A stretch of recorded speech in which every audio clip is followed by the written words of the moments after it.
أي أنها تبين عزة الله تبارك وتعالى. وفيها يقول الله عز وجل: وقل الحمد لله الذي لم يتخذ ولدا. أي قل الحمد لله لأنه لم يتخذ ولدا. احمد الله عز وجل على أنه لم يتخذ ولدا، فهذه محمدة يحمد الله عز وجل عليه. فحمد الله سبحانه وتعالى نفسه في الكهف فقال: الحمد لله، جوابا على ما أمر الله تعالى به نبيه صلى الله عليه وسلم بقوله: وقل الحمد لله. فقال: الحمد لله الذي أنزل على عبده الكتاب. لماذا أنزله؟ لينذر الذين اتخذوا الله ولدا. فبين أن سببا من أسباب إنزال الكتاب أن الله تبارك وتعالى يبين عزه، يبين قدره تبارك وتعالى في عند عباده.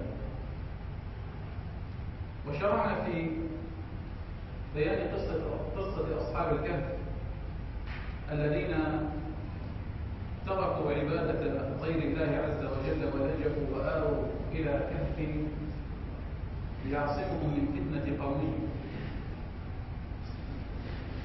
فكانوا فتية آمنوا بربهم فزادهم الله تبارك وتعالى إيمانا. وهذا يدل على أن الذي يتخذ أسباب زيادة الإيمان يزيده الله تبارك وتعالى إيمانا، فالإيمان يزيد وينقص كما هو معلوم عند أهل السنة والجماعة.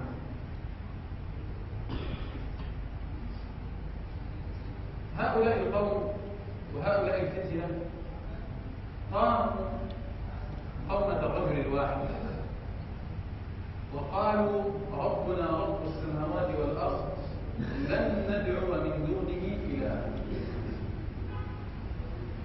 فبينوا السبب الذي من أجله رفضوا دعوة أو دعاء غير الله عز وجل. قالوا: ربنا رب السماوات والأرض لن ندعو من دونه إلها. هذا يعني أن الذي هو رب السماوات والأرض هو الذي يدعى. فإن علمتم لكم ربا هو رب السماوات والأرض غير الله عز وجل فادعوه. هذا يعني أن الله تبارك وتعالى لأنه رب السماوات والأرض فهو المدعو وحده عز وجل دون غيره من الأرباب. لماذا؟ لأنهم أرباب ليسوا أربابا للسماوات والأرض، بل هم أرباب بالباطل، والله تعالى هو الرب بالحق. لماذا؟ لأنه رب السماوات والأرض. على هذا الذي هو رب السماوات والأرض، والرب هو السيد والمالك والمتصرف والخالق، هذا هو الرب تبارك وتعالى. فالرب هو المدعو والرب هو المعبود. لذلك سمينا نحن معشر المسلمين سمينا موحدين، ليس لأننا نقول أن الخالق واحد. هذه أبو جهل كان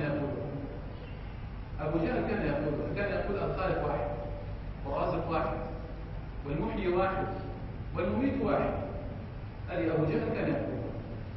لكننا موحدون لأننا نعتبر أن الرب هو الإله، أي أن الخالق هو المعبود. أما أبو جهل وفرقته وجماعته وحزبه فكانوا يقولون الرب واحد لكن الآلهة متعددة، أي المعبودات متعددة. لذلك أرشد الله عز وجل، وهذه سورة الرشاد، أرشد الله عز وجل هؤلاء الفتية إلى هذه المعلومة العظيمة أن رب السماوات والأرض هو الذي يدعى دون غيره. فالذي يدعو غير الله كأنه يقول هو رب للسماوات والأرض مع الله، كأنه يقول هو رب للسماوات والأرض مع الله سبحانه وتعالى. لن ندعو من دونه إلها لقد قلنا إذا شططا.